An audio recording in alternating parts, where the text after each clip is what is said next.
Olá amigos, eu sou Davi Caldas, um dos criadores e articulistas do blog Reação Adventista, e eu estou fazendo esse vídeo hoje por uma razão bastante importante.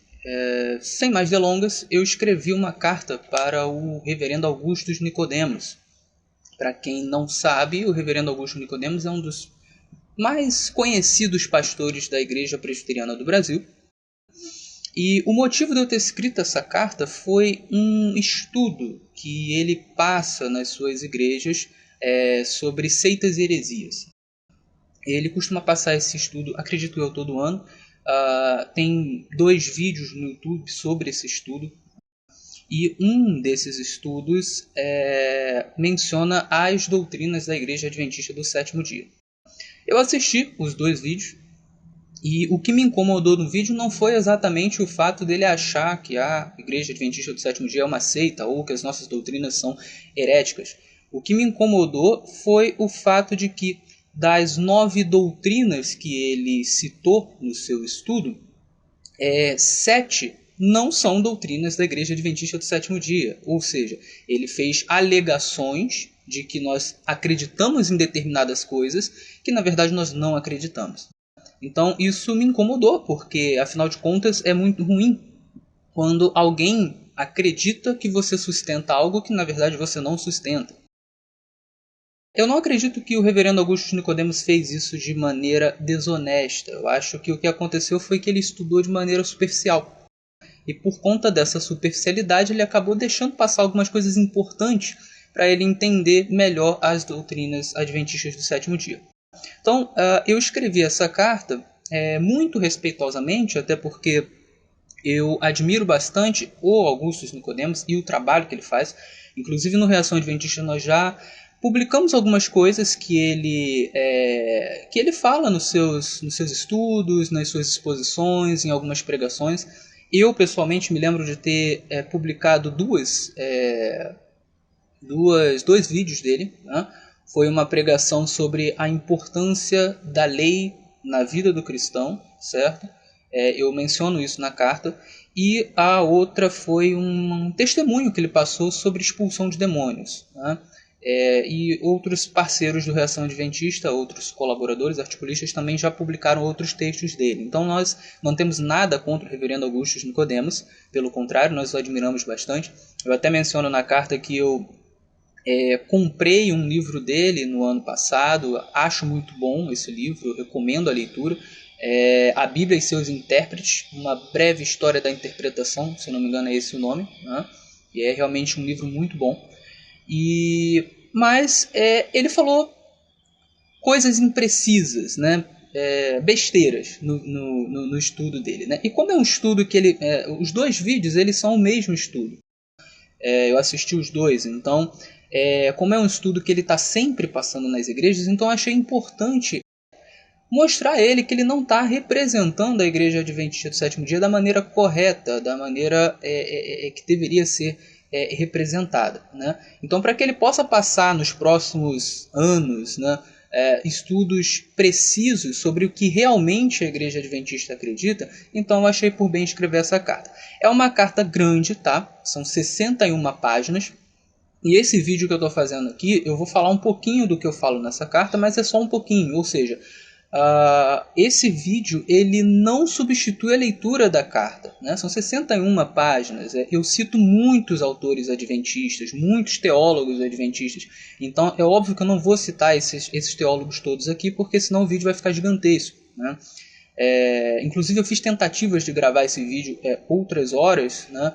E todas as vezes, cada ponto que eu abordava, né, são 9 pontos a serem abordados, eu demorava uns 20 minutos para cada um, e aí o vídeo ficava muito grande. Então o que eu vou tentar fazer nesse vídeo é gastar 5 minutos para cada ponto mais ou menos, né? E a pessoa que vê o vídeo e se interessar, por favor, leia a carta vai estar aqui na descrição.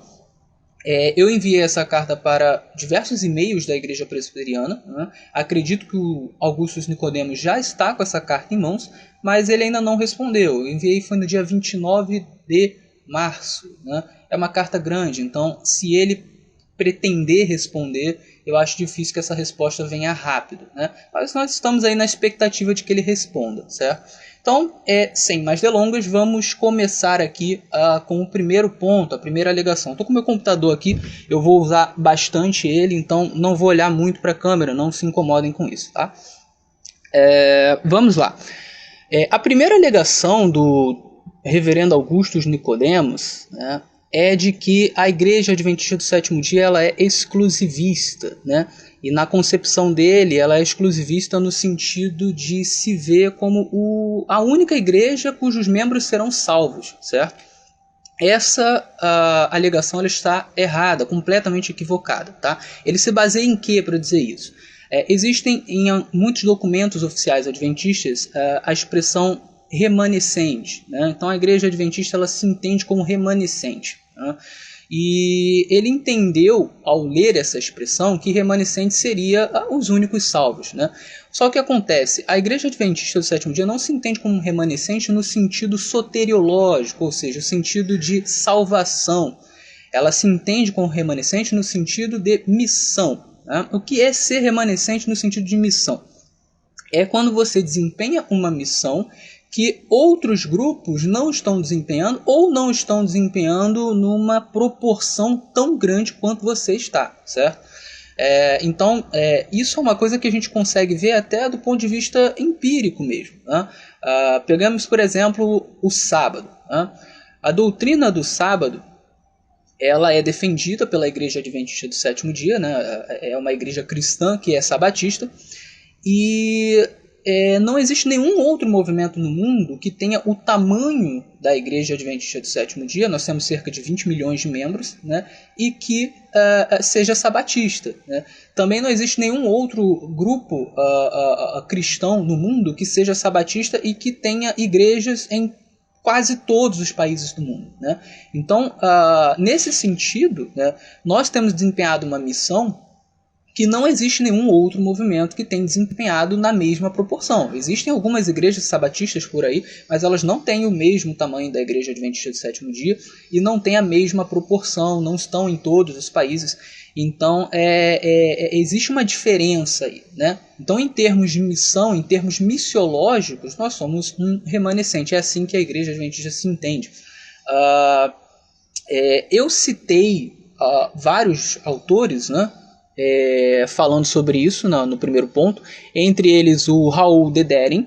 O Raul Dedering ele foi editor do Tratado de Teologia Adventista. Esse é um livro muito importante para quem quer entender a doutrina adventista. Então, se o reverendo Augustus Nicodemos não leu esse livro, isso foi um erro grave, certo? Além dele ser o editor do livro, ele escreveu 2 capítulos do livro, né? Um deles foi o capítulo A Igreja. Então ele fala um pouquinho sobre essa questão, ele deixa muito claro que a Igreja Adventista do Sétimo Dia não acha que só ela irá ser salva. Ela acredita que a maior parte dos cristãos verdadeiros está espalhada pelas igrejas protestantes, pela Igreja Católica e até fora das igrejas, certo? Então ele deixa isso bastante claro. Eu não vou citar aqui para o vídeo não ficar muito longo. Outro autor que eu uso é o Hans LaRondelle. Ele também escreve um capítulo no Tratado de Teologia Adventista. Esse tratado ele tem 1000 páginas, tá? Então é um livro realmente bastante detalhado e que se alguém quer saber sobre as doutrinas adventistas precisa ler esse livro, ok? O Hans LaRondelle ele escreve um outro capítulo, se eu não me engano, chamado O Remanescente e as Três Mensagens Angélicas. E uma das coisas que ele fala muito interessante nesse capítulo é o seguinte: ele diz que durante toda a história cristã existiram remanescentes no sentido missiológico, né? Então ele cita Pedro Valdo, ele cita John Wycliffe, ele cita Lutero, ele cita Calvino, ele cita os movimentos anabatistas, os movimentos pietistas e etc, etc, etc, né? Então ele vai falando que todos esses movimentos foram remanescentes no sentido de que eles tinham uma missão, uma mensagem, né, melhor dizendo, para passar aos demais cristãos da sua época, referente à Bíblia, algum conhecimento bíblico, alguma coisa que tinha sido esquecida ou que tinha sido deturpada, certo? Ora, se todas essas pessoas se todos esses movimentos, todas essas pessoas foram remanescentes no sentido missiológico, né, então é óbvio que não cabe aqui a ideia de exclusivismo, né? Eu nunca vi ninguém dizer que Lutero trouxe uma mensagem, então você precisa ser luterano para você ser salvo, ou você precisa ser calvinista para você ser salvo. Eu nunca vi ninguém falar isso, né? Então a Igreja Adventista ela se entende como remanescente nesse sentido, tá? Além desses autores, eu citei também o Leroy Edwin Froom, que escreveu juntamente com Walter Reed e o Roy Alan Anderson o livro Questões sobre Doutrina, que também é muito importante. Foi um livro publicado em 1957 e justamente respondendo questionamentos de evangélicos que achavam que a Igreja Adventista era uma seita, tá? Então, se o reverendo Augusto Nicodemos não leu esse texto, esse livro, né, ele está há mais de 70 anos desatualizado, infelizmente. E além disso, também citei vários textos de Ellen White, deixando claro que nós não temos esse pensamento exclusivista, tá? Então, por favor, leiam a carta, leiam o primeiro tópico, que vocês vão ver esses textos citados e entender qual é a verdadeira crença da Igreja Adventista do Sétimo Dia. Então, esse primeiro ponto é um ponto errôneo. A Igreja Adventista do Sétimo Dia não é exclusivista, certo? Vamos para o segundo ponto. O segundo ponto que o reverendo... a segunda alegação do reverendo Augusto Nicodemos foi de que, para a Igreja Adventista do Sétimo Dia, Jesus ele tem uma natureza pecaminosa, ou seja, ele é inclinado ao pecado como todos nós somos, tá? O problema dessa alegação do reverendo Augusto Nicodemos é que essa história está incompleta, tá? Então deixa eu explicar aqui para vocês como é que funciona isso. De fato, entre as décadas de 1920 e 1950, muitos teólogos adventistas importantes defenderam essa doutrina de que Jesus ele tinha uma inclinação ao pecado, né? Por que eles defendiam isso? Eles entendiam que, como Jesus ele era, diz a Bíblia, né, diz Hebreus, que ele era em tudo semelhante a nós e que ele sofreu tentação em todas as coisas, então eles entendiam que Jesus deve ter vindo com inclinação ao pecado, como todos nós, né, mas não pecou, certo? Esse era o entendimento desses teólogos, ok? Mas isso foi entre os anos 20 e os anos 50, certo? Então aqui eu vou falar sobre alguns pontos que o Dr. Augusto Nicodemos ele esqueceu, ou não quis falar, ou não soube, né, falar. Primeiro, essa doutrina de que Jesus ele tem a carne pecaminosa, né, tem inclinação ao pecado, ela nunca foi endossada de maneira oficial por uma Assembleia Geral. Então isso significa que essa doutrina nunca foi oficial na Igreja Adventista do Sétimo Dia. O que aconteceu foi que durante algum período, boa parte dos teólogos, talvez a maioria dos teólogos mais influentes, a defenderam, mas não era uma doutrina oficial, certo?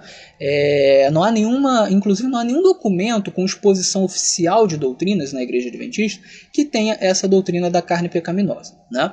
Segundo, Ellen White nunca endossou essa doutrina, ela acreditava justamente no contrário. Ela fazia uma diferença entre a natureza pós-pecado do ser humano, no sentido de debilidades físicas, limitações da mente, né? Porque Adão ele era perfeito em todas as áreas antes do pecado, né? E as debilidades morais, ou seja, as paixões pecaminosas, né? Então, na concepção de Ellen White, Jesus ele assumiu a natureza humana no sentido de ter limitações físicas e mentais, né, que todos os seres humanos passaram a ter a partir do pecado, ou seja, ele também passava por esquecimentos, ele também podia ficar doente, enfim, ele tinha essas limitações, mas ele não tinha as paixões que nós temos, ou seja, ele não tinha inclinação ao pecado. Esse era o entendimento dela, certo? Terceiro, desde o fim da década de 1950, esse entendimento de que Jesus tinha carne pecaminosa, ele passou a cair em descrédito entre os principais teólogos, certo? E o quarto ponto é que hoje em dia quase nenhum teólogo adventista e quase nenhum leigo acredita que Jesus tenha carne pecaminosa. Então, quer dizer, isso é um entendimento, né, que já foi deixado de lado na Igreja Adventista do Sétimo Dia há mais de 60 anos, certo? Há mais de 60 anos se entende da maneira como a maioria dos cristãos entende, que Jesus ele veio sem inclinação nenhuma ao pecado. Por que houve essa modificação de pensamento? É importante destacar isso aqui, eu vou falar de uma maneira muito rápida. A Igreja Adventista ela não tem um credo, certo? O que é um credo? O credo é uma exposição fixa das doutrinas, né? O credo geralmente ele é estático, ele nunca muda, né? O que acontece? A Igreja Adventista do Sétimo Dia ela tem uma origem nos movimentos anabatistas. Os movimentos anabatistas eles não gostavam de credo. Eles entendiam o seguinte: quando você cria um credo, se você tiver algum erro doutrinário que você está defendendo, você nunca vai mudar esse erro, porque você enxerga o credo como se ele fosse infalível, né? Isso foi o que aconteceu com a Igreja Católica. A Igreja Católica tem o seu credo, tem os seus dogmas, e eles não são capazes de mudar isso, porque eles entendem que eles são infalíveis, eles não mudam, então isso nunca vai acontecer. A Reforma Protestante ela ocorreu porque a Igreja Católica se entende como infalível, né? Da mesma forma, as igrejas protestantes, né, a primeira leva de protestantes, que é chamado de Reforma Magisterial, né, são os protestantes magisteriais, né, eles se cristalizaram no tempo, então eles deixaram de continuar se reformando, né. Isso acabou criando alguns dogmas que não são bíblicos, como por exemplo o batismo de criança, né, ou como por exemplo, enfim, vários entendimentos, né, que eram herança da Igreja Católica continuaram sendo defendidos pela Igreja Protestante, pelos protestantes. Então, os anabatistas, que são uma segunda leva da Reforma, né, chamado de Reforma Radical, eles passaram a reformar pontos que os primeiros reformadores não tinham reformado, né? E por isso eles não gostavam de credo. Eles entendiam o seguinte: o nosso credo tem que ser a Bíblia. Por quê? No momento em que você perceber pela Bíblia, dentro das interpretações corretas, contextuais, de que você está errado, né, você vai lá e muda a tua doutrina. Simples assim. Não existe um credo que te impeça de mudar, de se ver como falível, né? Então o credo ele tende a cristalizar as doutrinas de uma igreja de tal forma que se ela estiver errada, ela nunca vai mudar. A Igreja Adventista não tem credo. Ela nunca adotou um credo, certo? O que ela tem são exposições de doutrinas. Oficialmente, ela fez 3 exposições de doutrina, que acabaram se transformando no que a gente tem hoje chamado 28 doutrinas fundamentais, certo? Por ela não ter um credo fixado, o que aconteceu?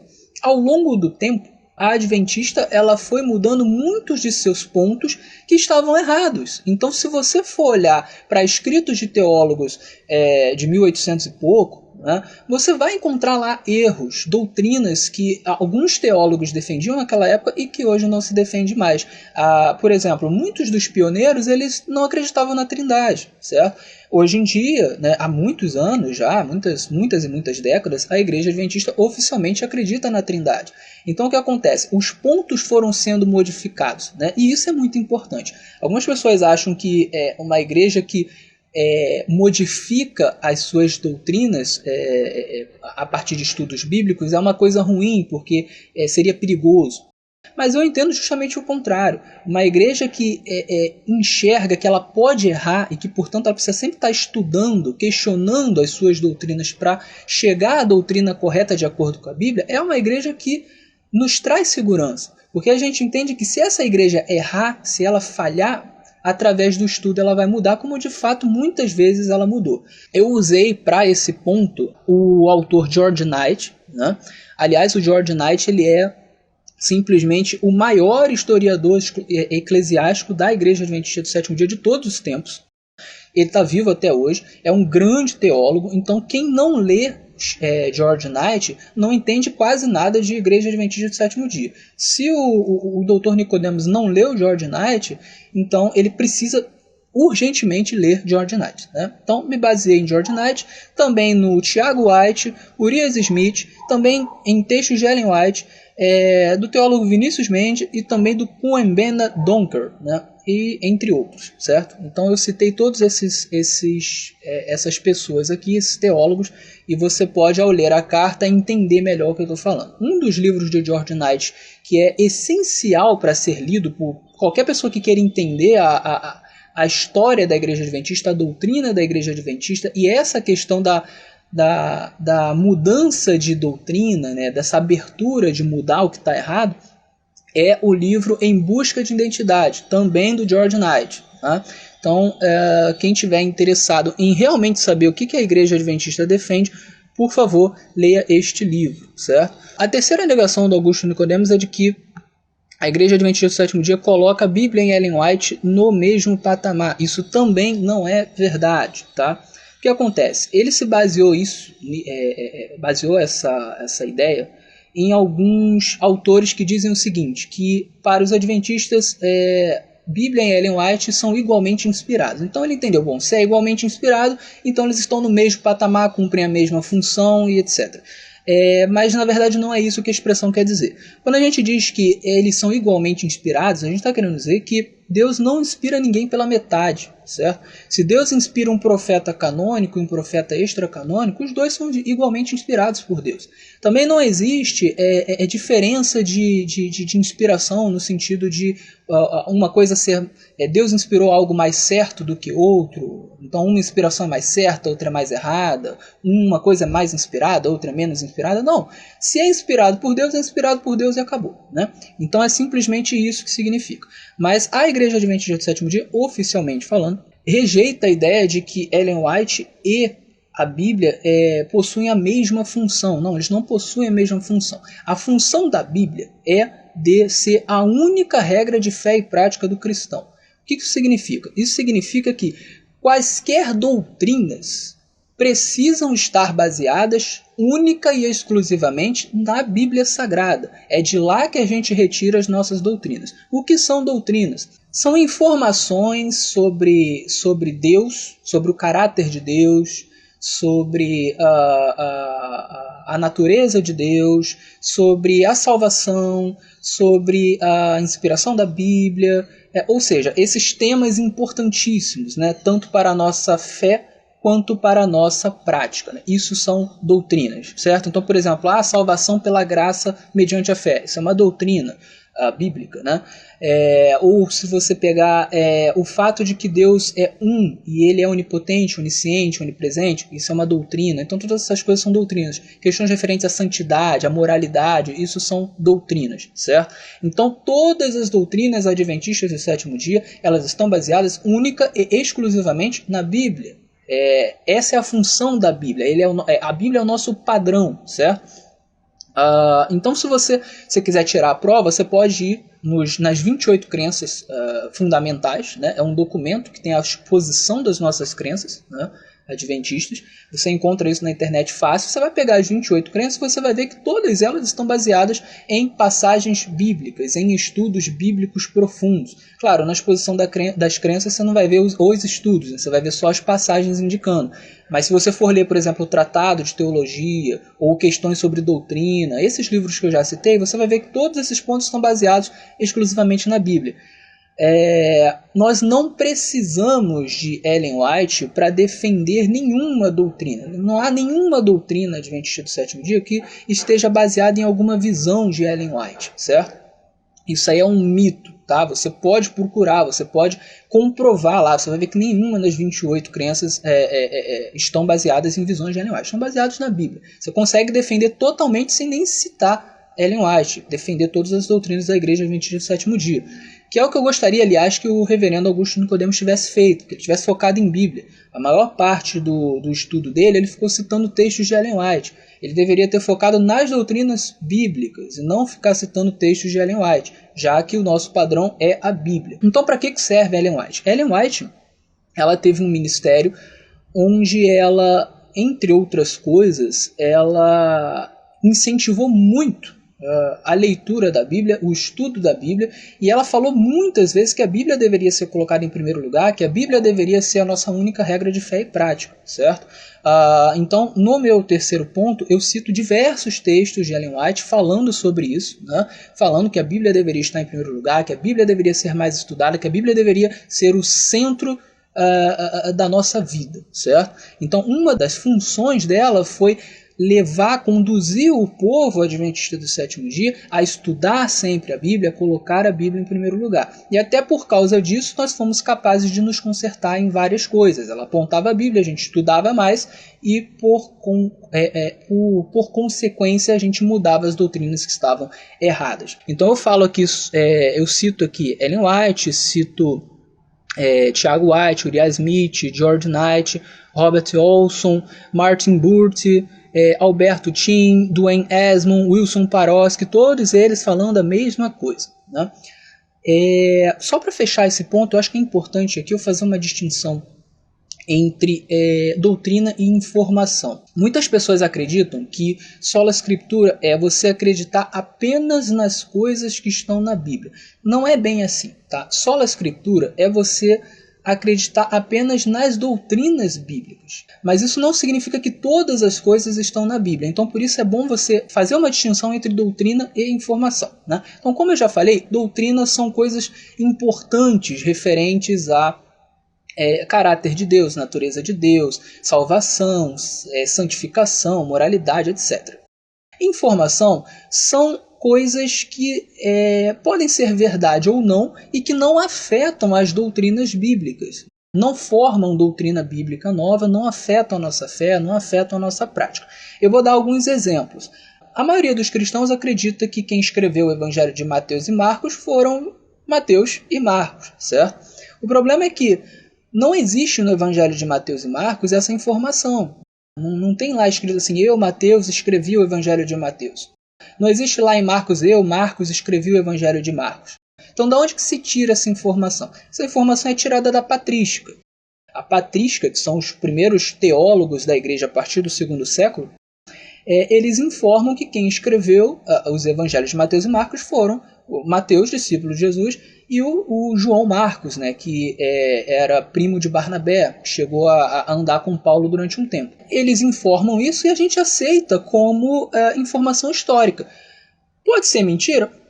Poderia ser mentira. Agora, isso ia mudar alguma doutrina? Isso ia mudar o fato de que Deus é onipotente? Não. Isso ia mudar o fato de que a salvação é pela graça mediante a fé? Também não. Isso não mudaria doutrina nenhuma. Então isso aí não é uma doutrina.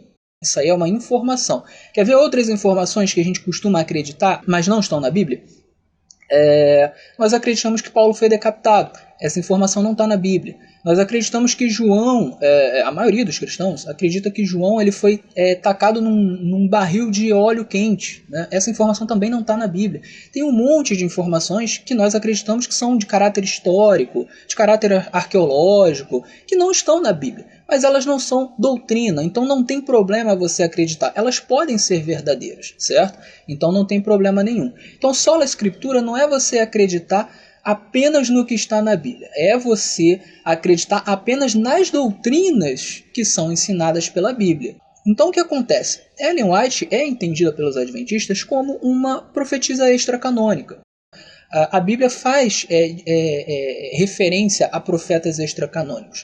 O profeta canônico é aquele que tem livros escritos na Bíblia. Por exemplo, Jeremias, Isaías, esses são profetas canônicos. Os profetas extracanônicos eram profetas que existiam nos tempos bíblicos e que eles não escreveram nenhum livro bíblico. Por exemplo, nós temos Ágabo. Ágabo ele foi um profeta extracanônico, ele não escreveu nenhum livro bíblico, ele sequer era apóstolo, ele não era um dos 12, mas ele era um profeta extracanônico, ele é citado em Atos. Quando ia ter fome na Judéia, ele fez essa profecia, falou, olha, vai ter fome na Judéia. E as pessoas acreditaram, inclusive os apóstolos. Mas não acreditaram porque ele tinha livro na Bíblia, é porque ele era um profeta extracanônico, certo? Então a Bíblia cita vários profetas extracanônicos, como Ulda, as filhas de Filipe, e o próprio Natan, que escreveu livros, mas esses livros não constam na Bíblia. E o que acontece? O profeta extracanônico, ele não criava novas doutrinas, né? Ele não formulava novas doutrinas, ele não revelava novas doutrinas, ele não modificava as doutrinas que já existiam, certo? Isso aí era a função dos profetas canônicos, da Bíblia, certo? Os profetas extracanônicos, eles eram chamados para outra função. Entre elas, fazer profecias muito específicas para aquele tempo. A profecia de Ágabo era específica. Não havia no Antigo Testamento, que era a Bíblia da época, né, a informação de que a Judéia passaria por uma fome naquela época. Então ele trouxe essa informação específica para aquela época. Isso não mudou doutrina nenhuma. Isso não criou doutrina nenhuma. Isso era apenas uma informação. Nós, adventistas, nós somos continuistas no que diz respeito aos dons. Nós acreditamos que ao longo de toda a história da igreja, os dons do Espírito continuaram sendo dados por Deus. Isso significa que o dom de cura continuou sendo dado por algumas pessoas, que o dom de ensino, o próprio dom de línguas, né, que nós acreditamos que é o dom de idiomas, por exemplo, você falar inglês sem nunca ter aprendido. Nós acreditamos que ao longo da história da igreja isso continuou. Existem duas posições na teologia, que é a posição continuista e a cessacionista. Os cessacionistas, geralmente os calvinistas são cessacionistas. Eles acreditam que os dons cessaram. Então você só teve dons do Espírito, né, como dom de línguas, dom de cura, na época da Bíblia, depois não teve mais. Já os pentecostais, por exemplo, eles são continuistas, eles acreditam que os dons continuam. E nós, adventistas, somos continuistas. Nós não acreditamos que Deus simplesmente cessou os dons, ele tem poder para continuar dando dons do Espírito para as pessoas. E entre esses dons está o dom de profecia. Se você for numa igreja pentecostal, você encontra muitos profetas. São profetas extracanônicos. Eles fazem profecias muito específicas. É claro que algumas dessas profecias elas não são profecias de verdade, são aquelas coisas genéricas e tal, que a gente chama de profetadas. Mas eu acredito que existem de fato profetas. Eu conheço muitos casos de pessoas que fizeram predições verdadeiras, mas eram predições específicas. Eu tenho um caso desse na minha vida. Quando a minha mãe estava grávida de mim, uma irmã pentecostal, ela fez uma predição dizendo que eu seria um menino. A minha mãe pensava que eu ia ser uma menina. Ela disse que eu seria um menino, que eu seria um homem do Senhor e que eu seria um homem de palavras, que ia me relacionar com palavras. São 3 predições. A probabilidade dela ter chutado isso tudo e acertado é de 12% mais ou menos, 12,5%. Ou seja, ela tinha 87% de chance de errar, ela não errou. Eu acredito que foi uma profecia real, certo? Se cumpriu, eu realmente sou homem, eu realmente me tornei um homem do Senhor, um cristão verdadeiro, e eu realmente lido com palavras. Então nós acreditamos que Ellen White ela tinha o dom de profecia, mas isso não significa que o dom de profecia que ela tinha fazia dela alguém com novas doutrinas, ou que modificava as doutrinas já existentes. E isso você pode perceber lendo tanto a nossa declaração de doutrinas, você vai ver que não tem nenhuma doutrina ali que é baseada em visão de Ellen White. E você pode ver também lendo os próprios escritos dela. Por exemplo, eu cito na carta uma informação que ela deu em um dos escritos dela, que ela teve em visão, onde ela diz que o primeiro sacrifício de animal foi feito por Adão. Essa informação não está na Bíblia. O primeiro sacrifício de animal que a gente encontra na Bíblia foi feito por Abel, certo? No entanto, primeiro, isso não é uma doutrina, isso não modifica em nada as doutrinas já existentes, é apenas uma informação que você tem todo o direito de crer ou não crer. Você que não é um adventista, isso é irrelevante para a fé. Não muda a salvação pela graça, não muda a onipotência divina, não muda nada disso. Em segundo lugar, essa é uma informação que ela é bastante plausível, ela pode ser verdadeira, porque vamos ver, a Bíblia fala que o primeiro casal, Adão e Eva, depois de pecar, foi vestido por Deus com peles. Isso significa que um sacrifício foi feito. Se um sacrifício foi feito de animal, é perfeitamente plausível supor que Deus ensinou a eles o seguinte, que a partir de agora vocês precisam fazer sacrifícios, certo? E é perfeitamente plausível que eles tenham passado isso para os seus filhos, entre eles Abel. E por isso Abel fez o sacrifício de animais. Então é o tipo de informação que não só não muda doutrina nenhuma, nem cria doutrina nova nenhuma, como é o tipo de informação que é perfeitamente plausível, pode ter acontecido. Então, assim, você crer ou não crer nisso, não vai mudar em nada a sua fé e a sua prática. Nós não colocamos Ellen White, a Bíblia, no mesmo patamar, no sentido de função. A Bíblia é a única regra de fé e prática. Todas as doutrinas precisam ser retiradas da Bíblia e comprovadas pela Bíblia. Ellen White é simplesmente uma profetisa extracanônica, como existem profetas e profetisas extracanônicos até hoje em igrejas pentecostais e em outras igrejas por aí. Nenhuma dessas pessoas cria doutrina nova. Nenhuma dessas pessoas modifica a doutrina já existente. Eles apenas fazem profecias específicas ou têm visões específicas que não modificam nada. Elas são apenas importantes para o contexto, correto? A alegação número 4 foi de que a Igreja Adventista do Sétimo Dia ela defende a salvação pelas obras e também a salvação pela guarda do sábado, ou seja, quem não guardar o sábado não vai se salvar. Isso também está errado, é um equívoco, para não dizer uma mentira. A Igreja Adventista do Sétimo Dia ela defende que A salvação ela é única e exclusivamente pela graça, mediante a fé no sacrifício de Jesus. Nós não temos absolutamente nenhum mérito na salvação. Nada, absolutamente nada do que a gente faça gera mérito, gera um saldo positivo em relação a Deus para que a gente seja salvo.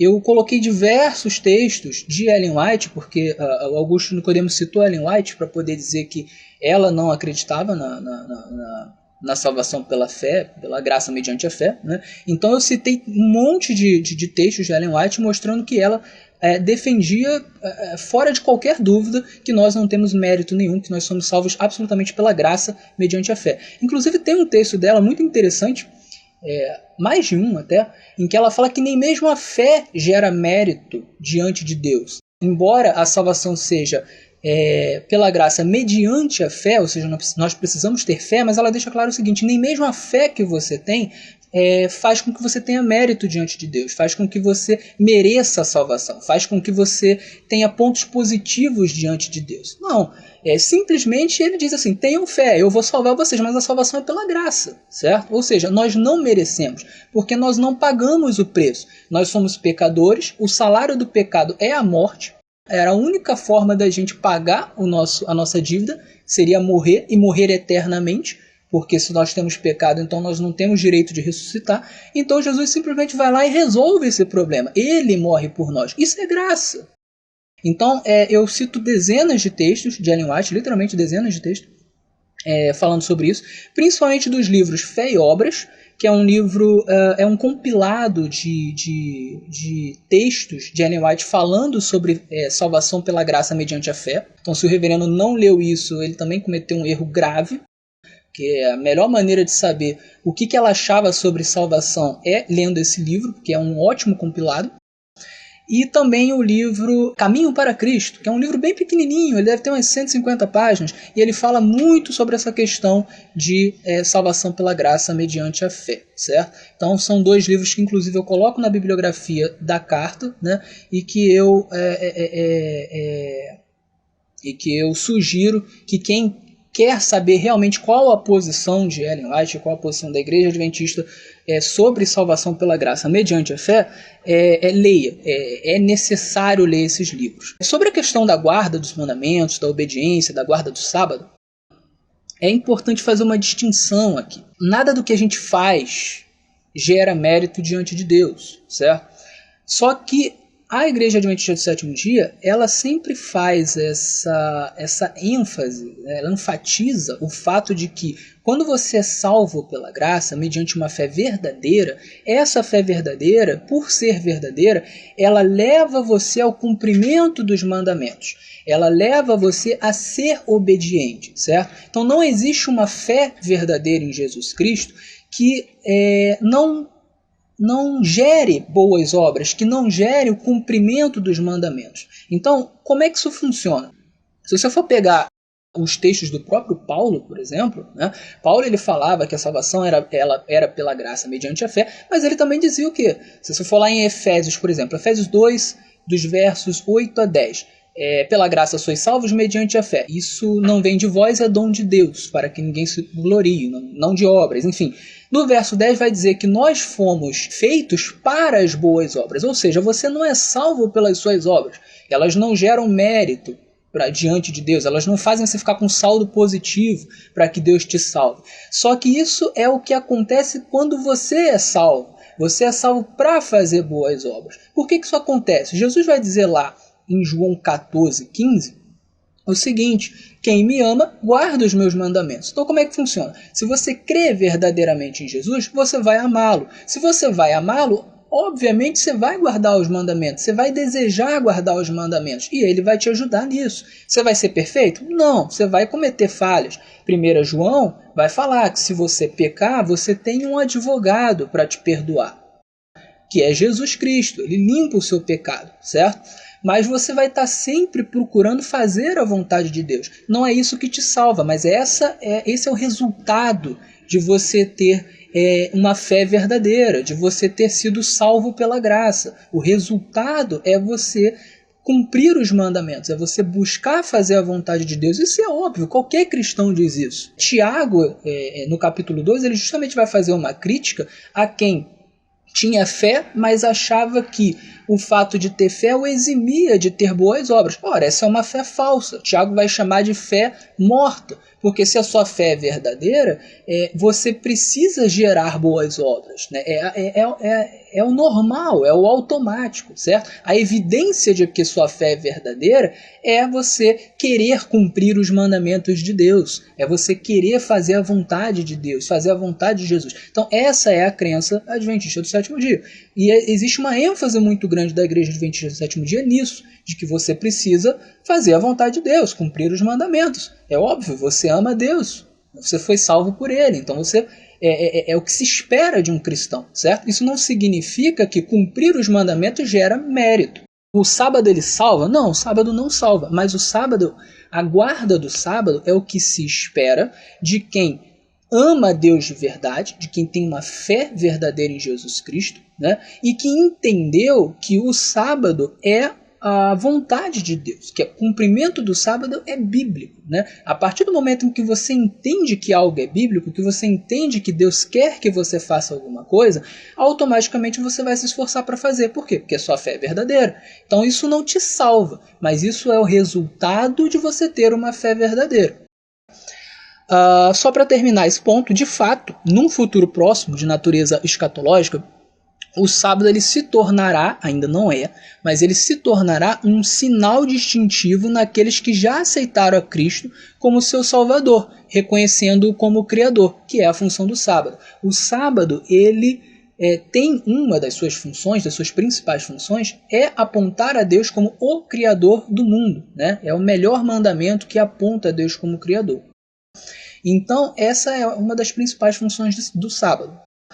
No momento em que todo o mundo tiver noção dessa mensagem, de que o sábado precisa ser guardado, de que ele é importante, então ali naquele momento, essas pessoas terão que decidir, bom, eu vou fazer a vontade de Deus ou eu vou fazer a minha própria vontade? Eu vou fazer a vontade de Deus ou eu vou mentir para mim mesmo? Eu vou fazer a vontade de Deus ou eu vou fazer a minha vontade porque é mais conveniente? Então o que acontece? Segundo Jesus, quando você ama Jesus, você se esforça para fazer a vontade de Jesus. Você cumpre os mandamentos de Jesus, você cumpre os mandamentos de Deus. É o que se espera. Então, as pessoas, quando tiverem noção, os verdadeiros cristãos que hoje estão espalhados em todas as igrejas do mundo e até fora das igrejas, quando eles tiverem, em algum momento da história, total noção de que o sábado é bíblico, de que Deus quer que eles guardem o sábado, por eles amarem a Jesus de verdade, eles vão guardar, certo? Então, nesse momento da história, o sábado ele se tornará um sinal distintivo de quem ama de verdade e quem não ama de verdade, de quem ama a Deus e quer cumprir a sua palavra, ou de quem ama a si mesmo e quer fazer aquilo que é mais conveniente para si.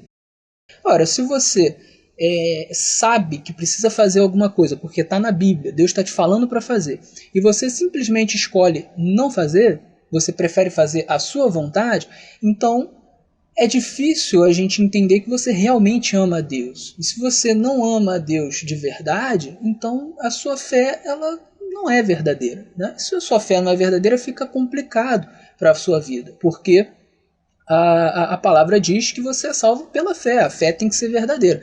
Então, não é que você seja salvo pelo sábado ou por qualquer outro mandamento. Você é salvo pela graça, mas a graça e a fé verdadeira te levam a cumprir os mandamentos. Eu citei, inclusive, na carta, alguns textos bíblicos que fazem essa relação entre a necessidade de você cumprir os mandamentos, né, e o fato de que você foi salvo pela graça, certo? A graça e a fé verdadeira levam você a cumprir o mandamento, tá? Não é o contrário, não é os mandamentos que fazem você ser salvo, que fazem você ter mérito, entendeu? Então essa é a crença adventista do sétimo dia, tá? Então mais um ponto em que o reverendo Augusto Nicodemos se equivocou, certo? Eu explico isso com muito mais detalhe na carta, então por favor não deixem de ler a carta. Esse vídeo não substitui a leitura da carta. Os autores que eu citei nesse ponto foram principalmente Ellen White, porque o reverendo usou muito Ellen White, então resolvi usar também, né? Woodrow Wilson, né? que é um grande teólogo adventista também, eu citei, e um teólogo que é amigo meu, Elton Queiroz, ele também o cito nessa passagem, né, nesse tópico. E agora nós entramos no tópico 5. No tópico 5, a alegação 5 do reverendo foi o seguinte: ele afirmou que os adventistas acreditam que o domingo só passou a ser guardado pela igreja cristã, né, a partir da imposição do domingo pelo imperador Constantino, mais ou menos no século IV. Né? Então ele diz que nós acreditamos nisso. Bom, não preciso gastar muito tempo nessa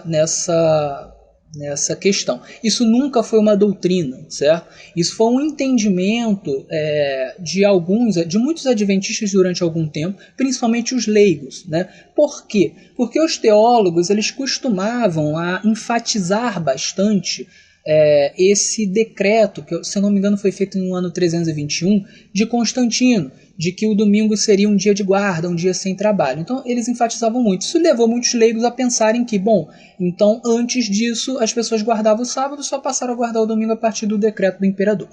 Mas desde pelo menos os anos 70, esse entendimento ele já caiu por terra, certo? Ele já não é mais um entendimento da maioria dos leigos e muito menos dos teólogos. Os estudos que têm sido feitos desde os anos 70 até hoje, né, eles têm comprovado o seguinte, que um dos fatores preponderantes para que o sábado fosse substituído pelo domingo antes de Constantino foi o antijudaísmo da teologia patrística.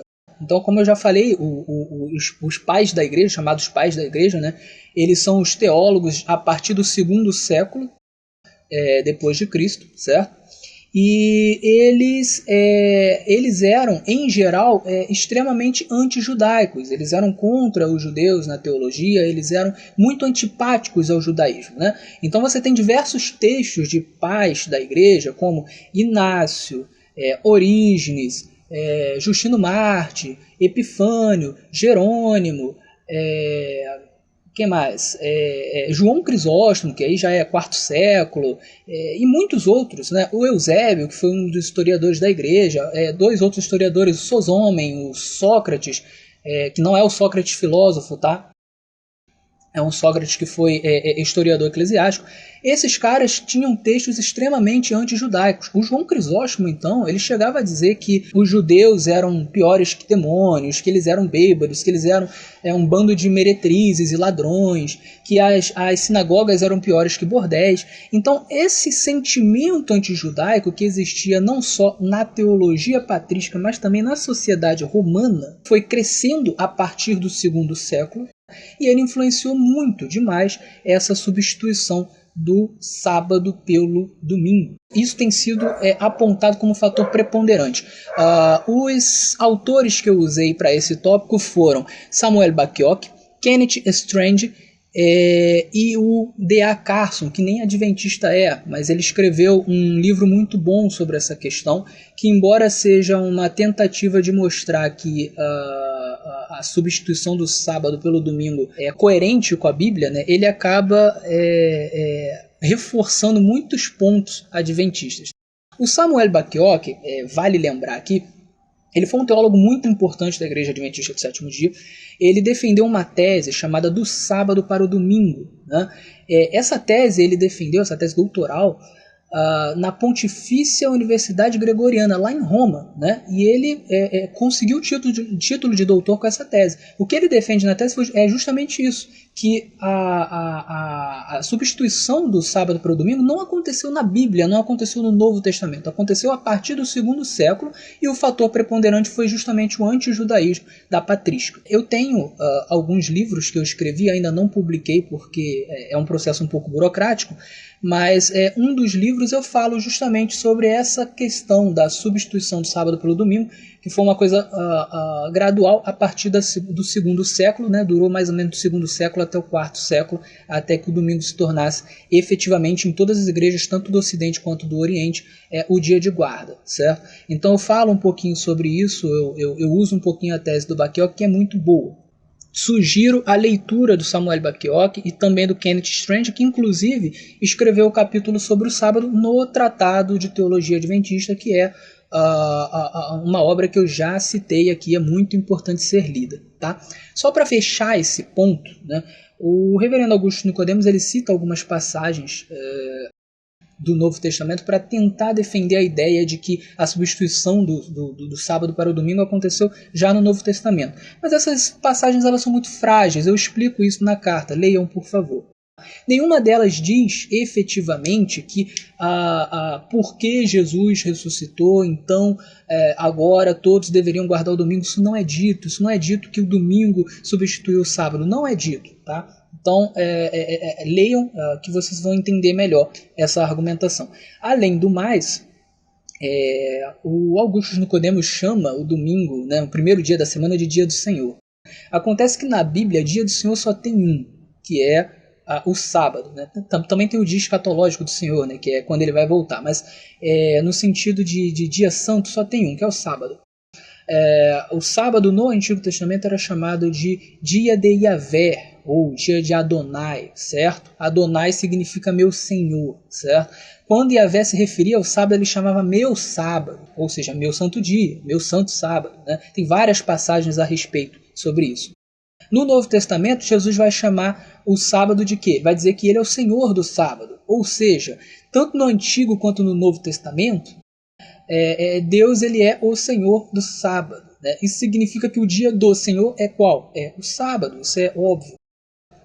Então ele faz ali, quando Jesus diz que ele é o Senhor do sábado, ele não está abolindo o sábado, ele está dizendo que ele é o mesmo Deus do Antigo Testamento.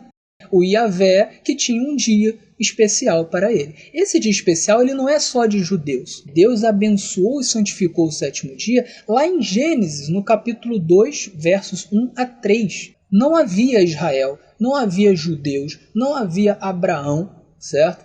Não havia pecado e o dia já estava sendo santificado e abençoado. Mas qual era o sétimo dia? Êxodo vai explicar. O sétimo dia é o chamado sábado, certo? Não é um sétimo dia, é o sétimo dia.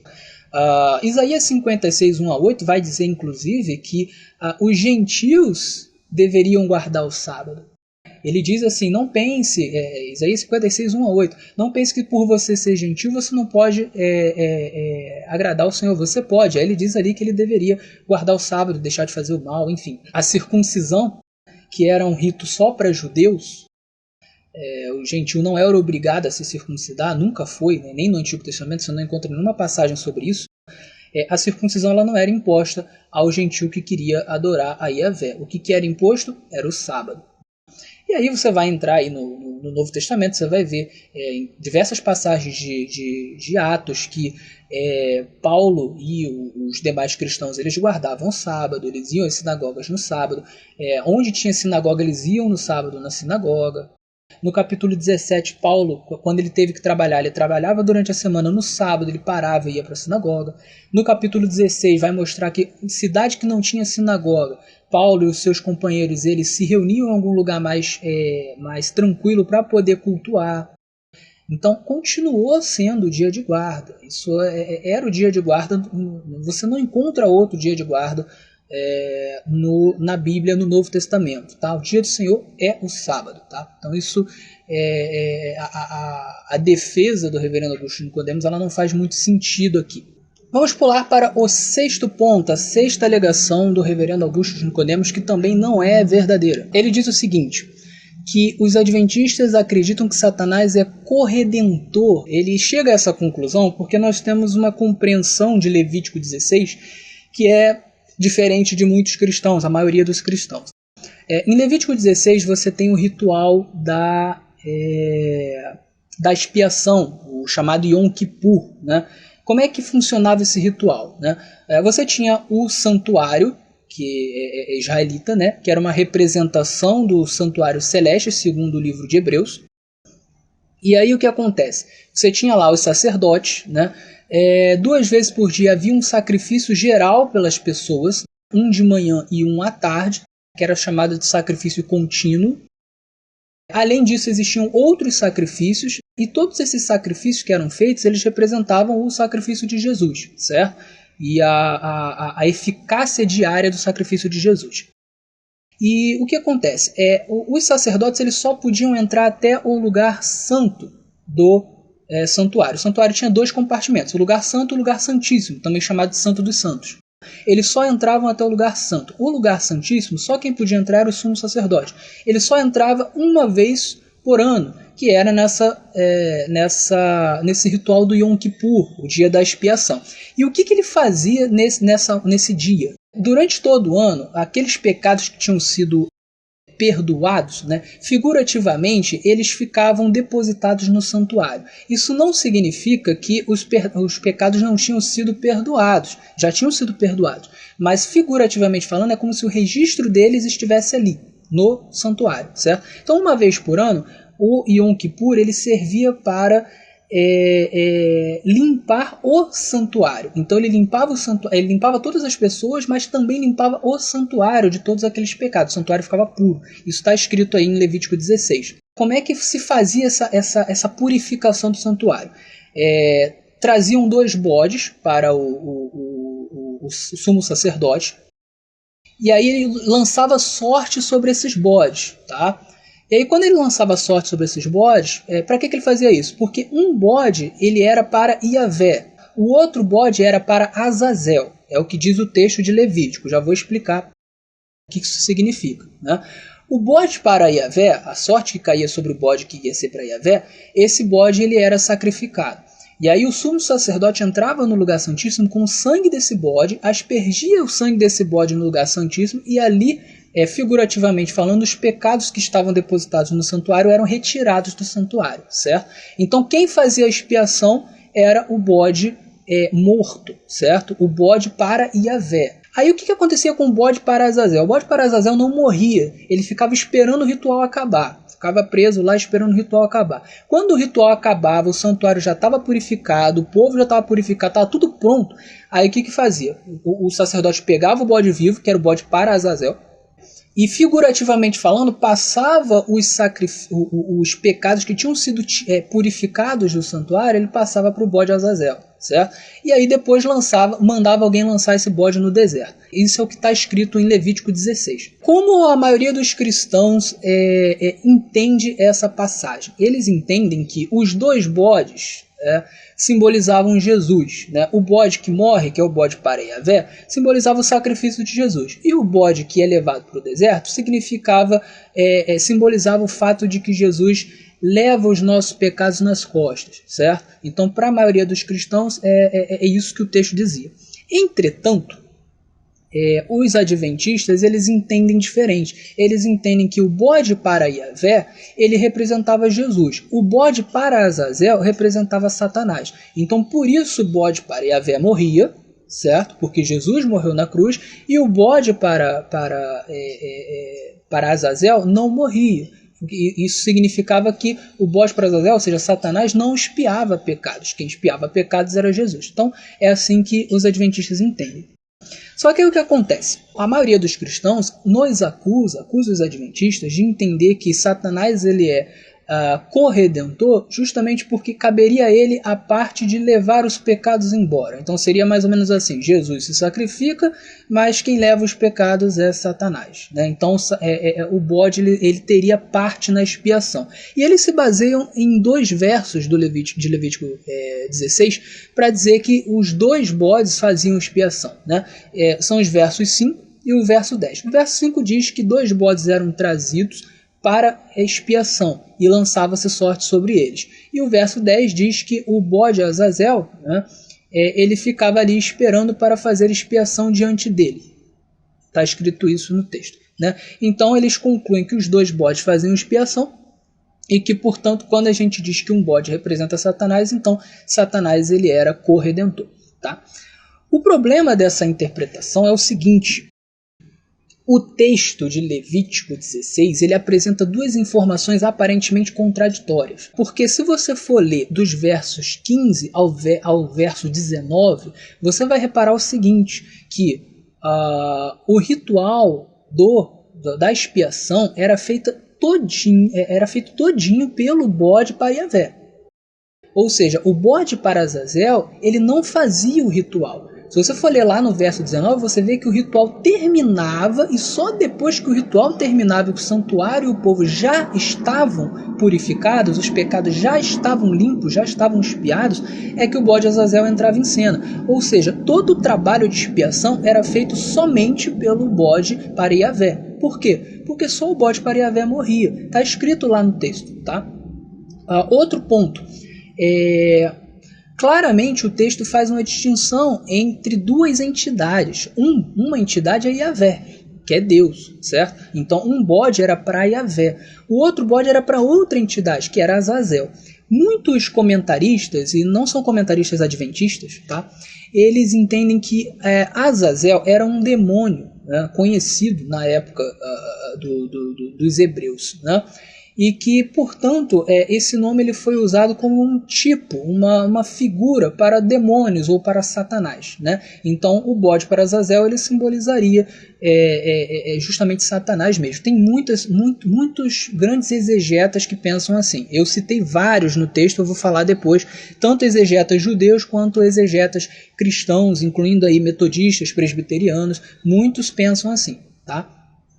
Embora não sejam a maioria, mas não são só os adventistas, não é uma interpretação adventista, tá? Então você tem duas entidades, Azazel e Yahvé, certo? E só o bode para Yahvé é que morria, e só ele fazia a expiação, o outro não expiava nada. Quando você vai lá para Hebreus, você vê o seguinte, olha que coisa interessante.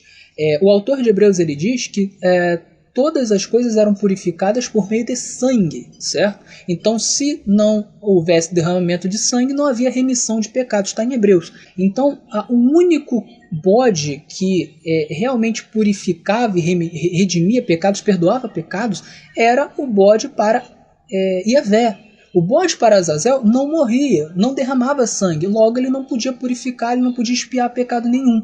Então essa não era a sua função, ele não participava do ritual. E, como a gente já viu, eram duas entidades, Azazel e Yahvé, certo? Então, se são duas entidades, então olha só, a gente não pode dizer que os dois bodes representavam Jesus, porque são duas entidades. Então não pode ser Jesus as duas. Jesus ele só pode ser representado pelo bode para Yahvé, que é a entidade que é Deus.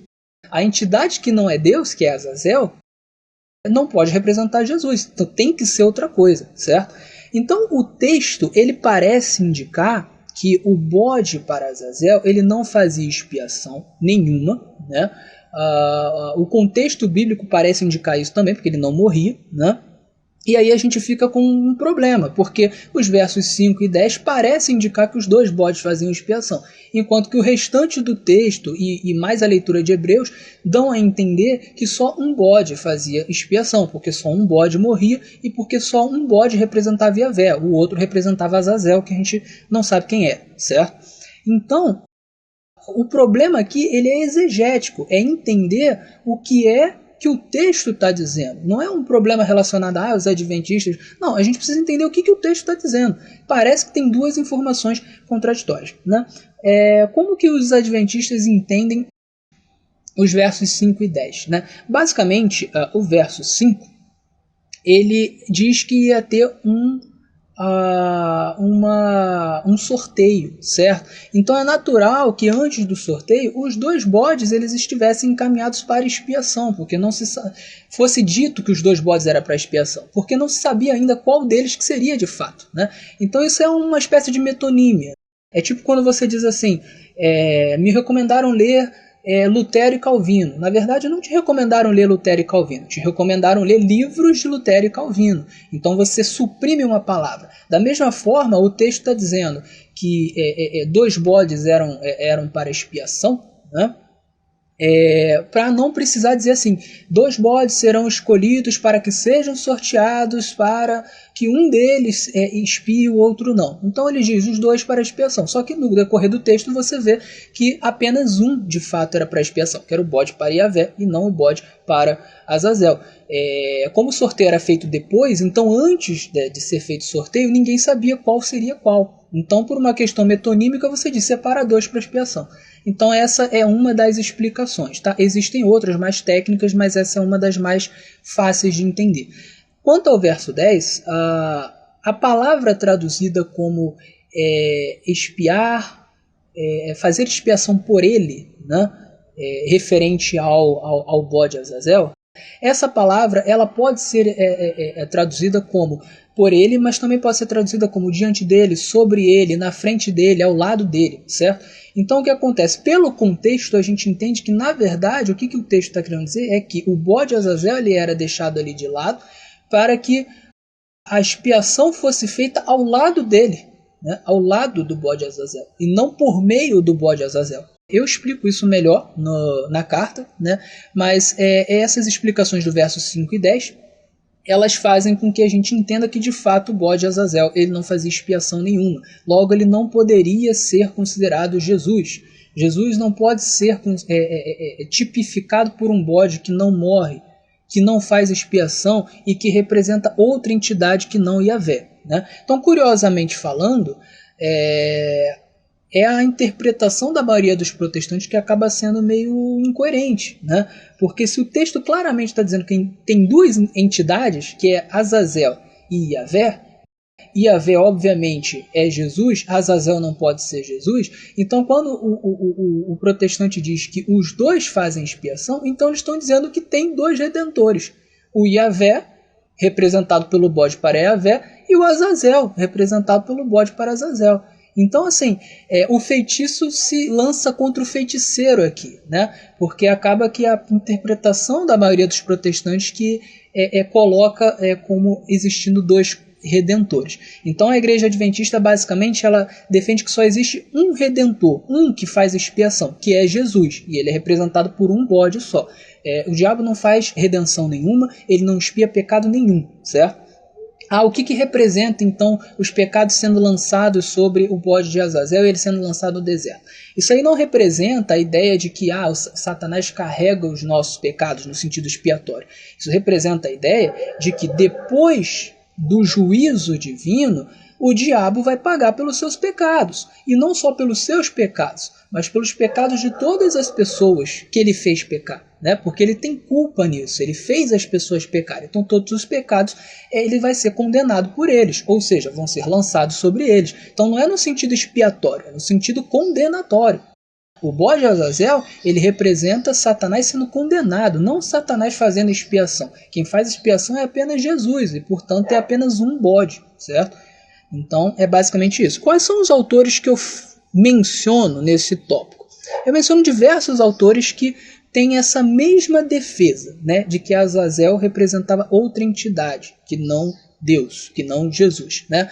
Eu menciono alguns autores judeus, como Ibn Ezra, Ramban, Maimônides, Jacob Milgrom, John Hartley, Baruch Lavine, Kalish, são alguns exegetas judeus, né, alguns da Idade Média, outros atuais, que têm essa defesa, né?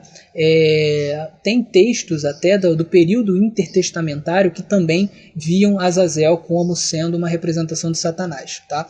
Outros autores cristãos agora no caso, Orígenes, J. Russell, Houndon, Samuel Zwinner, William Milgram, James Hastings, William Smith, e tem mais um montão de gente aqui. Eu cito esses autores, eu cito também dois vídeos, um do Elton Queiroz e o Tiago Santana, que também é um teologano, está quase terminando, ele é especialista, né, tem se especializado aí em questões judaicas. Esses dois vídeos eles falam muito bem, com muito mais propriedade que eu, a respeito do bode Azazel e da expiação e essas coisas todas, tá? Então, esse ponto ficou maior do que os outros, é um ponto mais difícil mesmo, seria difícil encaixar em 5 minutos, mas vamos lá. Ponto 7 é a última alegação errônea do reverendo Augustus Nicodemos, tá? Ele afirmou o seguinte no seu vídeo, que a salvação e o perdão dos pecados não são completamente obtidos na cruz por Jesus Cristo, mas apenas são complementados no santuário do céu no juízo investigativo, tá? Então ele acha que para nós adventistas, né, quando Jesus morreu na cruz, ele não nos salvou completamente, né, porque a gente ainda precisava esperar o juízo investigativo que vai acontecer no santuário celestial, que já está acontecendo segundo a nossa doutrina, né, e que portanto a gente não estaria salvo. Isso está errado, isso é uma compreensão errônea do que diz a doutrina do juízo investigativo, tá? Então, vamos colocar os pingos nos is. Para a Igreja Adventista do Sétimo Dia, o perdão dos pecados é obtido na cruz de Cristo. A morte de Jesus é completa e suficiente para expiar pecados, não carecendo para isto de nada além dela mesma.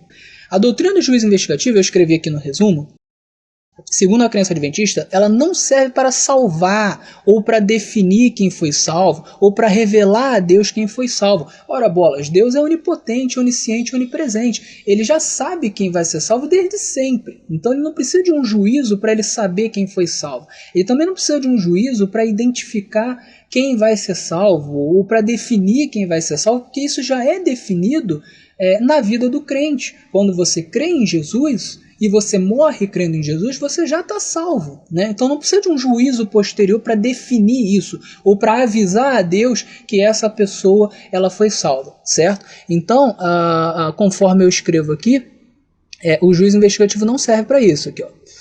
Agora, o juízo investigativo ele serve para confirmar a todos os seres do universo, no caso os anjos, né, que os salvos receberam a salvação, porque realmente tiveram fé verdadeira em Jesus, o que os limpou com o seu sangue. Tá? Então, como é que funciona isso? Eu expliquei na carta que Deus é um Deus transparente. Ele salva o ser humano, mas ele quer deixar claro que ele salvou o ser humano e que o ser humano realmente teve uma fé verdadeira e que por isso Jesus, com seus méritos, com seu sangue, limpou aquele crente, certo? Por quê? Porque os anjos poderiam ver os salvos e ficar com aquela dúvida, poxa, mas será que esse aí realmente teve uma fé verdadeira? Ele creu realmente em Jesus Cristo?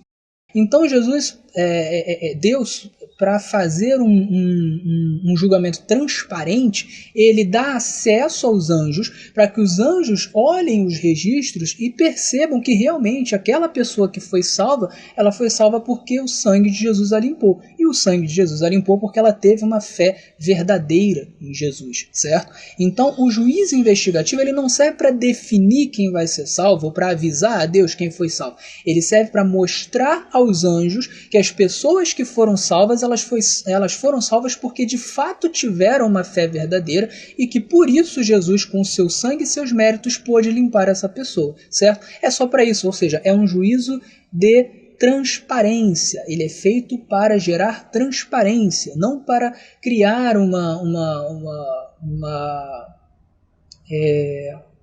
não para definir quem vai ser salvo, não para que Deus saiba quem é que vai ser salvo. É interessante o seguinte, que o mesmo benefício que no juízo investigativo está sendo dado aos anjos, segundo a doutrina adventista do sétimo dia, ou seja, Jesus está mostrando aos anjos que cada um dos que foi salvo porque teve uma fé verdadeira e então o seu sangue os limpou, né? Esse mesmo benefício vai ser dado a nós, seres humanos. Isso está na Bíblia também. Por exemplo, em 1 Coríntios 6, 1 a 3, em Apocalipse 2, 26 a 27, em Mateus 19, 28, e também em Lucas, eu não coloquei aqui, mas tem uma passagem de Lucas. Essas 4 passagens, elas falam o seguinte, que nós, quando estivermos no céu, nós salvos, né, nós julgaremos tanto os homens quanto os anjos. O que isso significa? Não significa que a gente vai definir a salvação das pessoas, porque as pessoas já estarão salvas ou perdidas. Deus já vai ter definido isso. Então a gente não vai definir nada. Isso também não significa que Deus ele vai esperar o nosso julgamento para ele saber quem é que foi salvo e quem que não foi. Isso seria ridículo. O que essas passagens bíblicas estão querendo dizer é que nós seremos convidados por Deus a analisar o julgamento dele, né, para então concluir que realmente ele foi justo. Então isso é entendido como julgar, né, é como se nós estivéssemos julgando com Deus. A gente analisa, a gente avalia, a gente vai averiguar o juízo que Deus determinou sobre os anjos e sobre os homens. A gente vai saber por que determinadas pessoas foram salvas, determinadas pessoas foram perdidas, por que os anjos foram condenados, certo? Esse é o juízo dos quais essas passagens falam. Só que esse juízo é um juízo que nós faremos, ou seja, é um juízo de transparência para nós vermos que Deus foi justo, né? Mas antes desse juízo você tem o juízo investigativo, que é para que os anjos saibam que Jesus foi justo, que Deus foi justo. Então veja como que Deus é um Deus transparente, né? Então o juízo investigativo ele serve simplesmente para isso. Eu me baseei nesse ponto, né, em autores como Frank Holbrook, Angel Manuel Rodrigues, Raul Dederen, Robert Olson, George Knight e Marvin Moore. Eu vou dar um destaque especial para esses três últimos que eu falei, que é o Robert Olson, o George Knight e o Marvin Moore. Esses autores eles são muito bons, né? São muito importantes na igreja adventista, são grandes teólogos. O George Knight eu já falei dele, né? O Marvin Moore, por exemplo, ele escreveu o livro que, na minha opinião e na opinião de muitas pessoas, é o melhor livro sobre juízo investigativo de todos os tempos, né? É um livro recente, né? Foi escrito acho que em 2019, e ele é muito bom. E ele explica exatamente essas coisas que eu falei com muito mais propriedade, com muito mais detalhe, tá?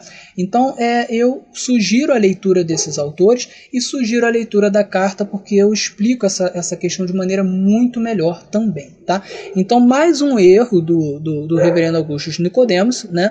Fica claro aqui que o sacrifício na cruz ele é suficiente para nos salvar, para nos redimir dos pecados, e que o juízo investigativo ele não serve para definir quem vai ser salvo ou para informar a Deus quem vai ser salvo. O juízo investigativo ele serve para que os anjos saibam como que Jesus fez o seu julgamento, como que Jesus limpou as pessoas, né? Que foi através da fé verdadeira. Enfatizo aqui, fé verdadeira, não são nossos méritos, certo? É a fé, ou seja, nós somos salvos pela graça, mediante a fé verdadeira. Não porque a fé verdadeira gere mérito diante de Deus, não porque a fé verdadeira faça com que nós tenhamos pontos positivos diante de Deus, mas simplesmente porque Deus quer que nós creiamos. É só isso, tá? Mas a salvação é pela graça.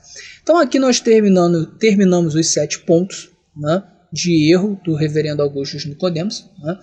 E aí na carta eu mencionei outros 2 pontos, tá? Esses outros 2 pontos não são erros, né? Foram os únicos pontos, as únicas alegações que o reverendo Augusto Nicodemos ele acertou, né? Que é a ideia de que Jesus, antes de encarnar e vir ao mundo, né, como homem, ele era o arcanjo Miguel, né?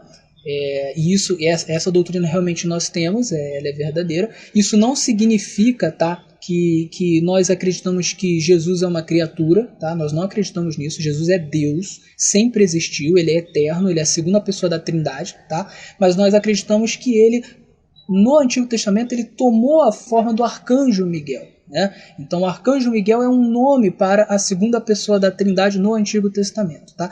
Então ele citou essa alegação, realmente é uma crença nossa.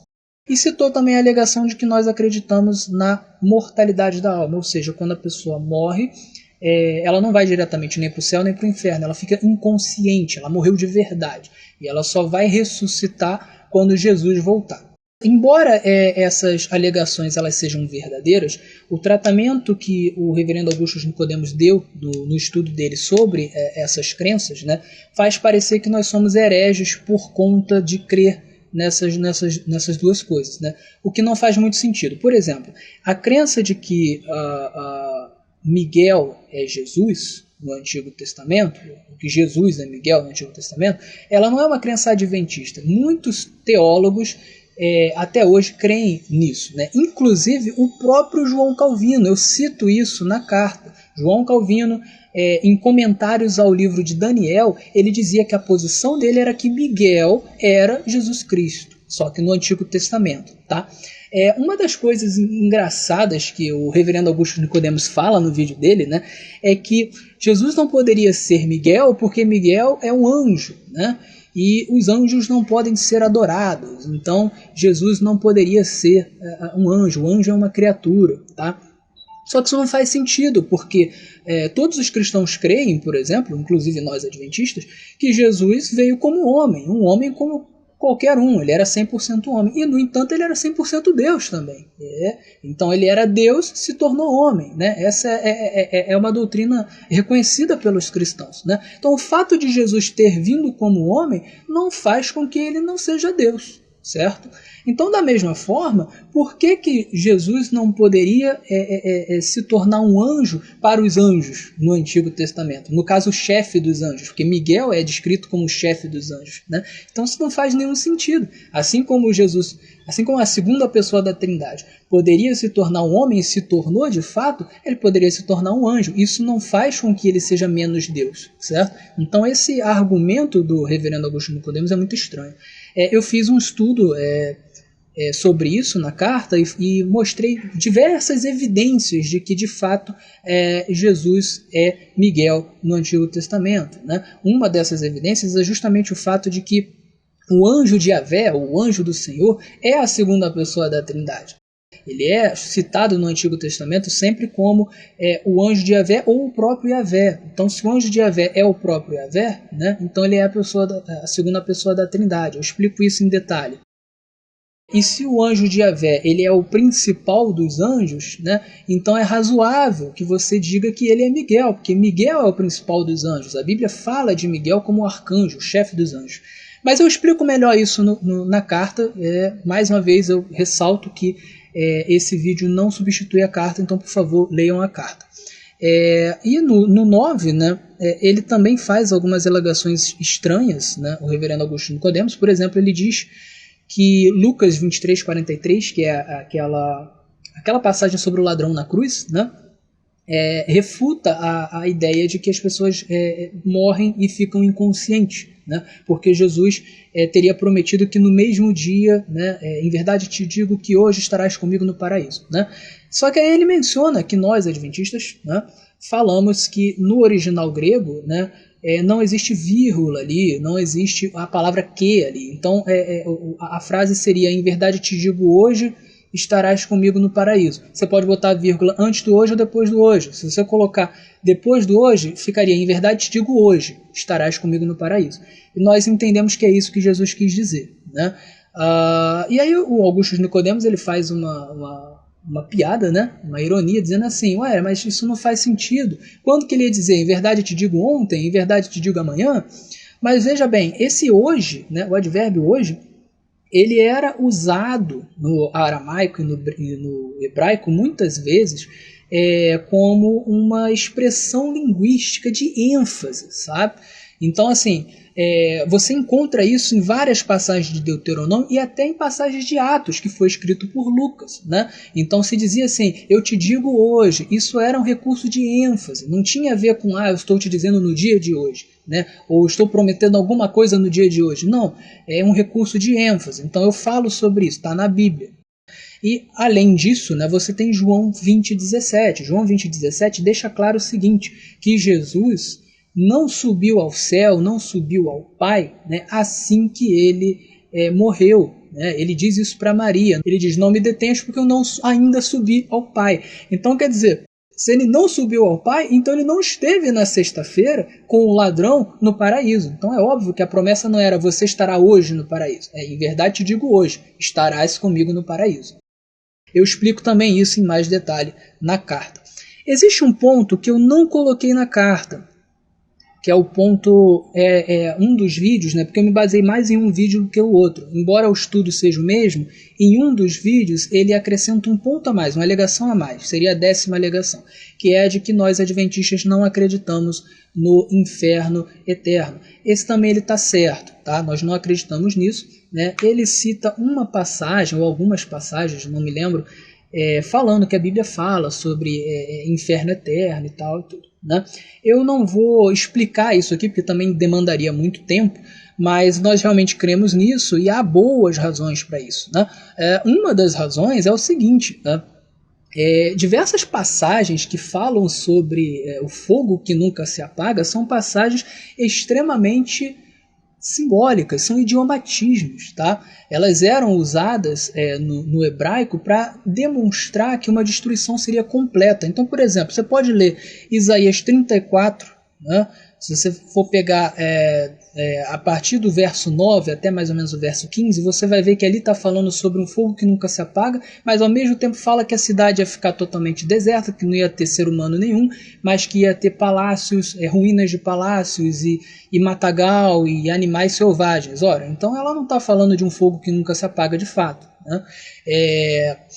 Tem também Jeremias 7:20, Jeremias 17:27, Ezequiel 20:45 a 48, Amós 5:5 a 6, Judas 1, verso 7. Todos esses falam de fogo em cidades que nunca se apagam, que estão subindo até hoje, enfim, que nunca iria se apagar. Todas essas passagens falam sobre isso. E, no entanto, todas essas passagens, as cidades que foram destruídas já foram destruídas, o fogo já se apagou há muito tempo. Sodoma e Gomorra, Jerusalém, Edom, todas essas cidades já foram totalmente destruídas. Então essas passagens elas não servem para dizer que de fato há um fogo eterno, no sentido de que ele nunca vai se apagar, que os que foram punidos ficarão queimando-se pela eternidade. Não, não é isso que o texto quer dizer. Essa discussão é muito longa, eu teria que falar muitas outras coisas aqui, iria ser mais 2 horas de vídeo, né? Mas é só para dar um gostinho para vocês. Eu tenho alguns textos do Reação Adventista que eu falo sobre isso, sobre essa questão do inferno eterno, então eu aconselho, sugiro também que os leitores deem uma lida nisso, né? Tem muitos bons livros adventistas também sobre essa questão. Lembro mais uma vez que esse vídeo não substitui a leitura da carta e nem substitui a leitura dos livros que eu citei na carta. São mais de 30 livros, tá? Então, se você quer saber mais sobre a Igreja Adventista, sobre as doutrinas da Igreja Adventista, por favor, leia. Não vá fazer um estudo superficial.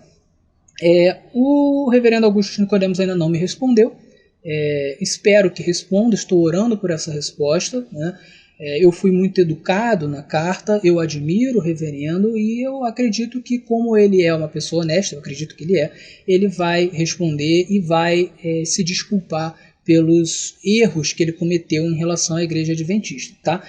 A ideia aqui não é humilhá-lo, não é me arrogar, mas é apenas dizer que ele representou a Igreja Adventista mal, né? Das suas 9, 10 alegações, né? No vídeo foram 10, 7 estavam erradas. Então, que ele continue fazendo seus estudos, mas que ele faça os estudos abordando as doutrinas da maneira correta, certo?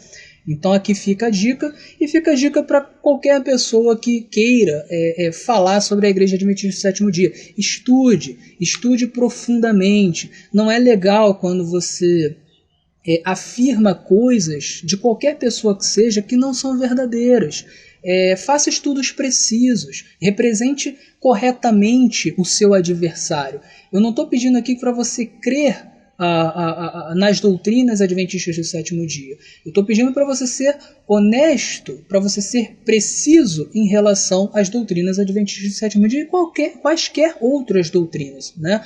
Não fale coisas que não são verdadeiras. Estude profundamente, procure pessoas que saibam. Eu estou aberto, quem quiser me fazer perguntas, né? Vai lá no Reação, pergunta para a gente que a gente responde, a gente tem artigo, a gente tem indicação de livro, certo? Então, era isso que eu queria dizer nesse vídeo. Ficou um vídeo longo, mas a carta é muito mais longa, né? São 61 páginas. Então, para quem está sem tempo, você pode baixar esse vídeo. Acredito que eu vou também disponibilizar o áudio, né? Para quem gosta de podcast poder ouvir o que a gente disse nesse vídeo. E é isso, galera. Muito obrigado, você que assistiu até aqui. Continuem acompanhando o trabalho do Reação Adventista, né? Quem é presbiteriano ou quem conhece o Augusto Nicodemos, cobre ele para que ele nos responda, porque eu acho que é importante isso, é importante esse diálogo. Não é uma forma de afrontá-lo, mas é uma forma realmente de criar um diálogo saudável. Então cobrem o reverendo Augusto Nicodemos, que realmente a gente quer que ele responda e que ele repare os seus erros. É isso aí, muito obrigado, galera, e tamo junto. Abraços, tchau, tchau.